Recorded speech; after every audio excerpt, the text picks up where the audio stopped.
degrees. Around 50.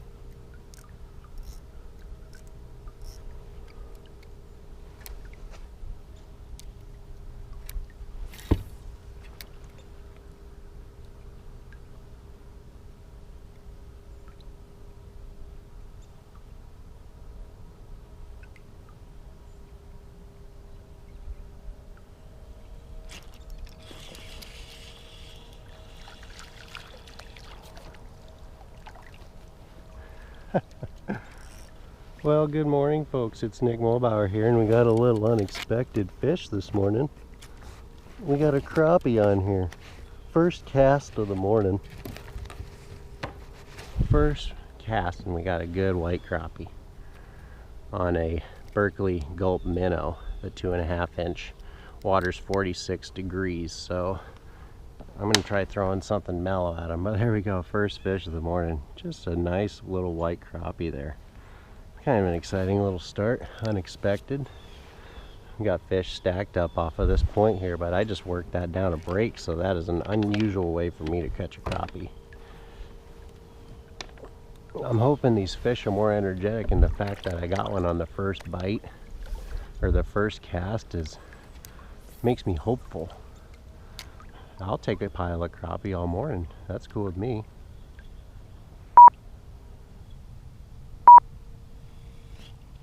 Are you serious? Are you serious?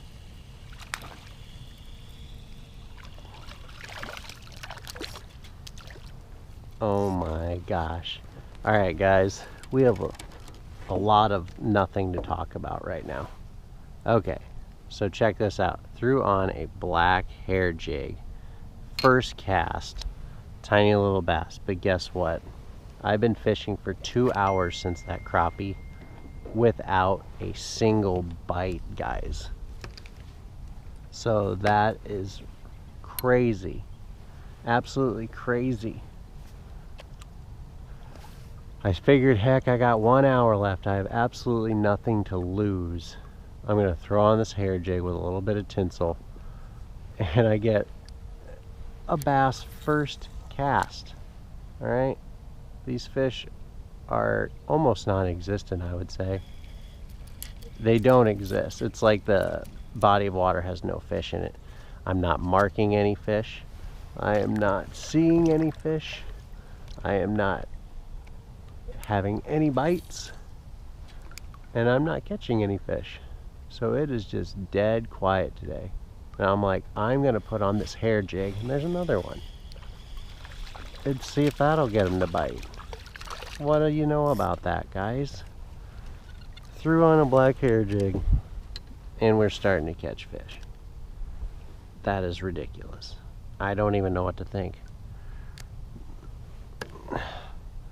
Dinker, but it's better than nothing. It is absolutely outrageous that I'm even getting a bite right now, as tough as it's been. Been fishing like a broken record this morning, just trying to force feed them different size swim baits, and it just came down to I just can't catch them. Like they just don't exist. But now we have them on the hair jig. We gave them something new, and we have a new fresh start, guys. How exciting. Unreal. Unreal.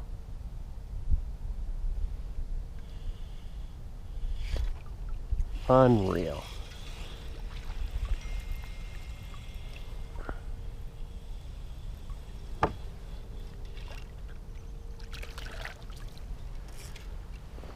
What's up, guys? It's Nick Mulbauer here, and there we got a good one right there. That's probably a 14-inch fish right there on the hair jig. On the hair jig. And I'm gonna get this fish back because I don't want it out of the water too long, but we will talk about this when I get home. I will do a little video and we'll talk about what I learned today on top of what I learned the other day. And another one, folks. Another decent one. Not terrible. Probably a pound. Maybe a pound. Maybe a bit under a pound, but you know, a lot bigger than what I have been catching. Water temperature is below 50 degrees. And like I said, it just solidifies that we have some stuff to talk about. So stay tuned and we'll get on it. Alright guys, let's talk about this hair jig. So the first thing I want to mention about the hair jig is that when you are fishing it, especially if it is a really light hair jig, the lighter the jig, the more important this becomes.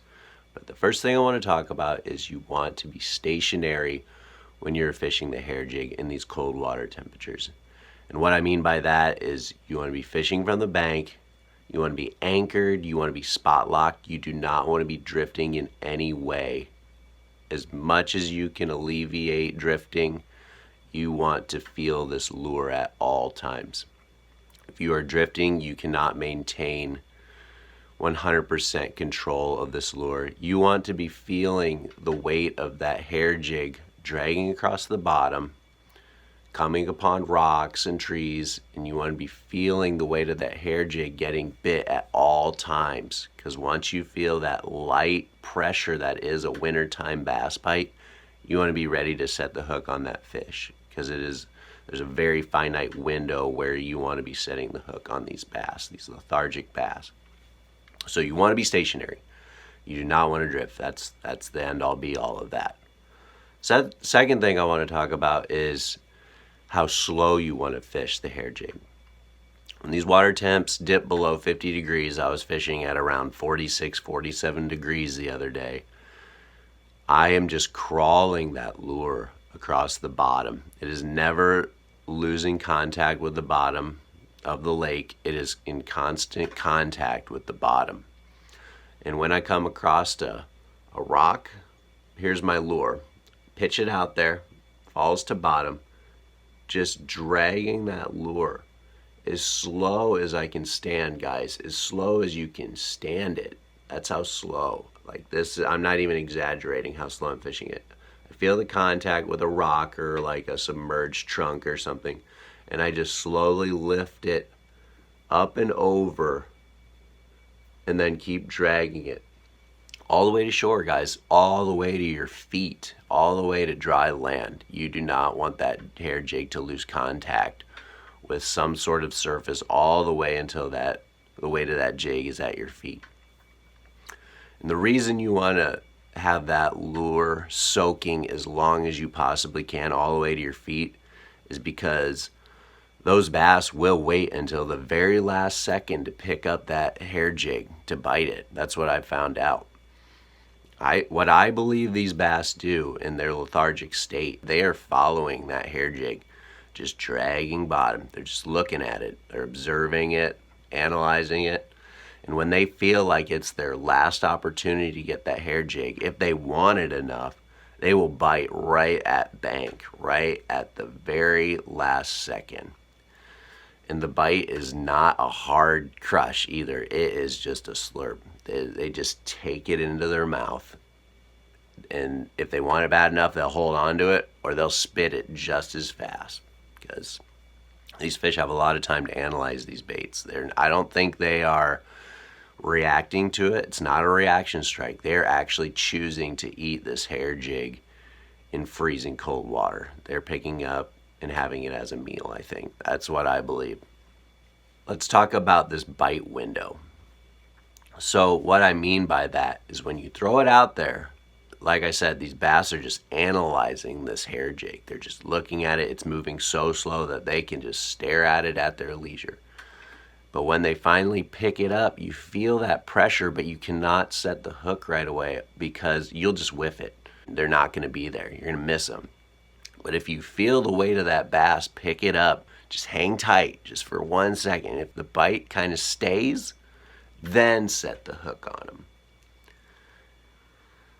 The other part of this is you don't want to wait too long because these bass, again, being in their lethargic state, they'll spit it back out and you'll miss them because you waited too long to decide to set the hook. And this is something that I myself am still working on and trying to, really dial in how long I let these bass pick this lure up before I set the hook, because it's just a weird window. It's this really small finite amount of time where you have to decide. You basically have to decide whether you're going to set the hook or not. And sometimes you lay into them and sometimes you whiff it because they are just barely picking it up. They're barely just slowly picking up this hair jig, just dragging bottom.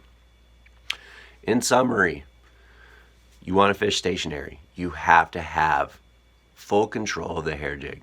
You have to feel it constantly. You never want to lose sight of the weight of that hair jig. You always want to feel the weight of that hair jig on your rod tip. Second thing, you want to fish this lure as slow as you can stand, guys. Seriously, like, I cannot explain or exaggerate how slow you need to fish this lure. Just slow, guys. Basically at a stop. Pounding in place, moving an inch, pounding in place, moving an inch, pounding in place, moving an inch. Rinse, repeat, rinse, repeat. And that's what it is. Fish all the way to shore, all the way. Let those fish analyze it as long as they want. Give them every opportunity you can to actually decide to pick it up and eat it. In this cold water, these bass are not chowing. They're not aggressive. They're lethargic. They're cold-blooded creatures. They are not moving fast anymore. They are moving slow. They are slowing down. They're going to go under that ice in a month or so, and they're going to slow down even more. So there you go. That's my tip for the hair jig. Just bomb it out there. Fish it slow as you can. Always maintain control of the lure. Always maintain and feel the weight of the hair jig on your rod tip. So get out there and try it, guys. It is very effective in these cold water temperatures. I can barely get these bass to bite anything else. The hair jig is shining right now, guys. It is the lure. I'm not getting them bit on small swim baits. I'm not getting bit on Ned rigs, nothing. They need the hair jig. They want it. There's something about it that they prefer. So add it to your arsenal if it's something you haven't tried yet. It is a bass killer in cold water temps. See you guys. Have a good week.